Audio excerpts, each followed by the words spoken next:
नमस्कार साथियों, आज के इस वीडियो में हम सूरदास जी के पद शीर्षक के पद्यांश की संदर्भ सहित हिंदी व्याख्या करेंगे जो क्लास 10 से है।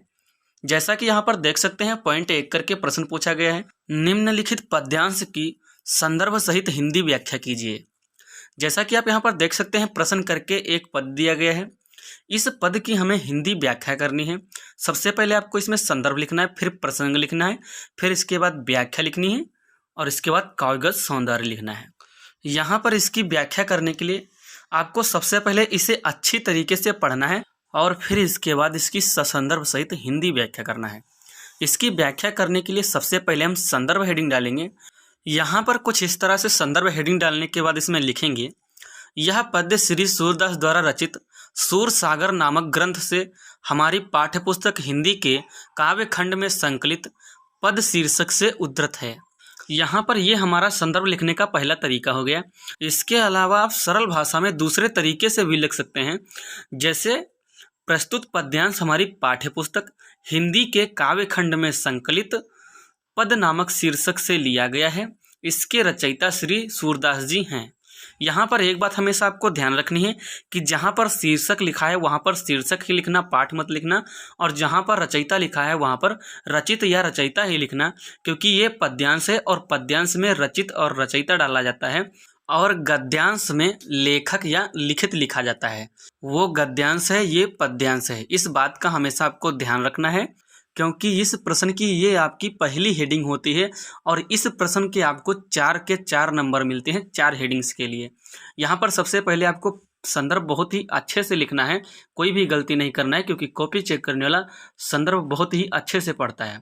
यहाँ पर अच्छी तरीके से संदर्भ लिखने के बाद अगली हेडिंग डालेंगे प्रसंग। याद रहे प्रसंग भी आपको बहुत ही अच्छे से लिखना है, क्योंकि प्रसंग भी बहुत ही अच्छे से पढ़ा जाता है, क्योंकि प्रसंग में यह बताया जाता है कि आगे व्याख्या में किस घटना का जिक्र है या किस घटना का वर्णन किया गया है।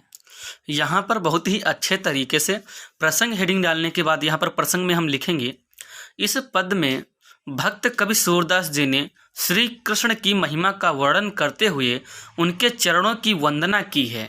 यहाँ पर अच्छी तरीके से प्रसंग लिखने के बाद हमारी अगली हेडिंग होगी व्याख्या।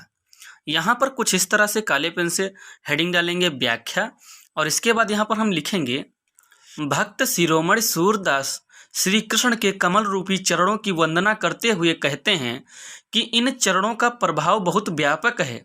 इनकी कृपा हो जाने पर लंगड़ा व्यक्ति भी पर्वतों को लांघ लेता है और अंधे को सब कुछ दिखाई देने लगता है। इन चरणों के अनोखे प्रभाव के कारण बहरा व्यक्ति सुनने लगता है और गूंगा पुनः बोलने लगता है।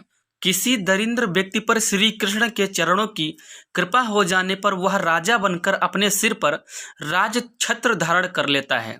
सूरदास जी कहते हैं कि ऐसे दयालु प्रभु श्री कृष्ण के चरणों की मैं बार बार वंदना करता हूँ। अतः इन्हीं लाइनों के साथ साथ इस पद्य की व्याख्या समाप्त होती है। इसके बाद हमारा अगली हेडिंग आती है काव्यगत सौंदर्य।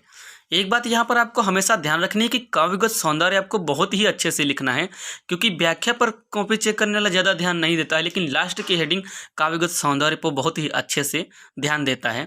इसलिए आपको वहाँ पर बहुत ही अच्छे से ये हेडिंग काव्यगत सौंदर्य में 3-4 पॉइंट लिखने हैं।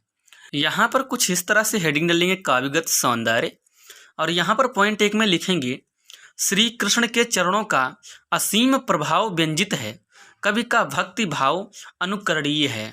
इसके बाद यहाँ पर पॉइंट 2 में लिखेंगे, भाषा साहित्यिक ब्रज, शैली मुक्तक, छंद गेय पद, रस भक्ति, शब्द शक्ति लक्षणा।